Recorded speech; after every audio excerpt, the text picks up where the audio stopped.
ముస్లిం సోదరులు మీరు చాలా ఓపికతోనే ఉండాలి. మిమ్మల్ని రెచ్చగొట్టే వాళ్ళు చాలామంది ఉన్నారు. మిమ్మల్ని రెచ్చగొట్టి పబ్బం కట్టుకుంటున్నారు. మీరు రెచ్చిపోయి అల్లర్లకు దిగితే ఆ అల్లర్లు వాళ్ళకి ప్లస్ అయ్యి ఇవాళ అధికారంలో గద్దె మీద కూర్చొని ఇవాళ గ్యాస్ రేట్లు కావచ్చు, పెట్రోల్ రేట్లు కావచ్చు విపరీతంగా పెంచి పేద ప్రజల నడ్డి విరుస్తున్నారు. మీరు ఓపికతోని ఉంటే మీ పేరు చెప్పుకొని ఎవరైతే గద్దె మీద కూర్చున్నారో వాళ్ళు గద్దె దిగాల్సి వస్తుంది.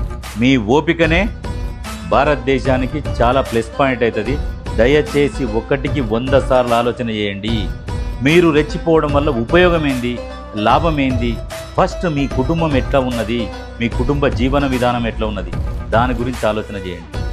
మీ ఇంట్లో అన్నీ ఉన్నాయా, వసతులు ఉన్నాయా, అన్ని సరుకులు ఉన్నాయా లేవా అవి చూసుకోండి. కానీ ఎవడో రెచ్చగొట్టుతున్నాడు, పబ్బం గడుపుకుంటున్నాడు. లాస్ట్కు మీ కమ్యూనిటీ మొత్తం మంచిది కాదనే చెడ్డ పేరు తీసుకొస్తున్నారు. దయచేసి 1కి 100 సార్లు ఆలోచన చేసి మీరు ఓపికతో ఉండండి.